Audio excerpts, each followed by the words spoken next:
আসসালামু আলাইকুম সবাইকে। আমি শখের গল্প থেকে সাদিয়া বলছি। আশা করি আপনারা সবাই ভালো আছেন। তো আমি আজকে আবারও নতুন একটি ভিডিও নিয়ে হাজির হয়ে গেলাম।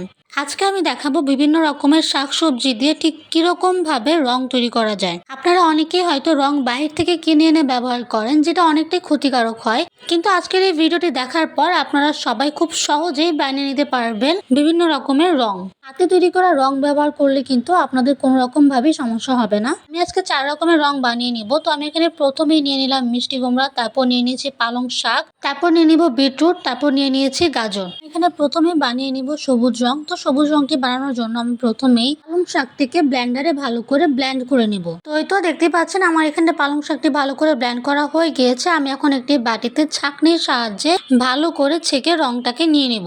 রংটা ভালো করে নিয়ে নেওয়া হয়ে গেলে পালং শাকের যে হাঁসটা থাকবে সেটা আমরা ফেলে দিব। তো এই তো দেখতেই পাচ্ছেন আমি কতটা সহজে বানিয়ে নিয়েছি সবুজ রংটি।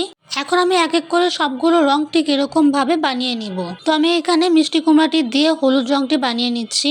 আপনারা যদি ঠিক এরকম ভাবে এক এক করে সবগুলো বানিয়ে নিন, তাহলে কিন্তু ঘরে বসে খুব সহজেই আপনারা রং তৈরি করে ফেলতে পারবেন।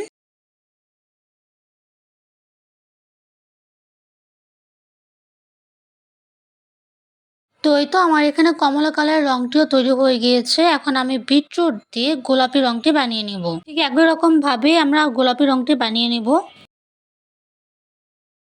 আপনারা কিন্তু এই ভিডিওটির মাধ্যমে ঘরে বসে খুব সহজেই বানিয়ে নিতে পারবেন বিভিন্ন রকমের রং।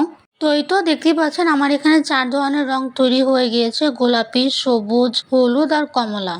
আপনারা চাইলে কিন্তু অন্যরকম শাকসবজি দিয়েও অন্যরকম কালার বানিয়ে নিতে পারেন। তো আমার এখানে সবগুলো কালার বানানো হয়ে গিয়েছে। আমি এখন গোলাপি কালারটি দিয়ে রুটি বানিয়ে দেখাবো আপনাদের। তো আমি এখানে প্রথমে একটি পাত্রে বিটরুট দিয়ে যে গোলাপি রংটি বানিয়েছিলাম সেটি নিয়ে নিলাম। তারপর দিয়ে দিলাম চিনি, তারপর দিয়ে দিলাম অল্প পরিমাণের লবণ। এখন আমরা এটিকে ভালো করে মিশিয়ে নিব।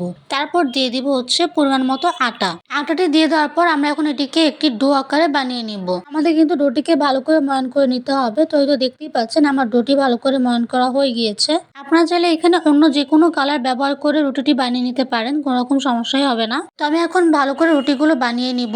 তো এই তো দেখতেই পাচ্ছেন আমার এখানে কতটা সুন্দর করে রুটিগুলো বানানো হয়ে গিয়েছে। আমি এখন এটিকে ভালো করে ভেজে নিব। এই পিঠ ও পিঠ আমাদের ভালো করে কিন্তু ভেজে নিতে হবে, আর নাহলে কিন্তু এটি কাঁচা রয়ে যাবে। তো এই তো দেখতেই পাচ্ছেন আমার এখানে বিটরুটের কালার দিয়ে তৈরি হয়ে গিয়েছে ফুলকো ফুলকো রুটি। আপনারা চাইলে কিন্তু অন্য যে কোনো কালার দিয়ে অন্য কিছু বানিয়ে নিতে পারবেন, কোনো রকম সমস্যাই হবে না। আর আপনারা এই কালারগুলো কিন্তু 1 বছর যাবত সংরক্ষণ করতে পারবেন, কোনো রকম সমস্যা হবে না। তো এই তো আজকের ভিডিওটি এই পর্যন্তই। আশা করি আপনাদের এই ভিডিওটি ভালো লাগবে। আর ভিডিওটি ভালো লাগলে লাইক, শেয়ার, কমেন্ট করবেন। আর ঠিক এরকম নতুন নতুন ভিডিও পেতে আমার চ্যানেলটি সাবস্ক্রাইব করবেন, আমার পাশে থাকবেন। আল্লাহ হাফেজ সবাইকে।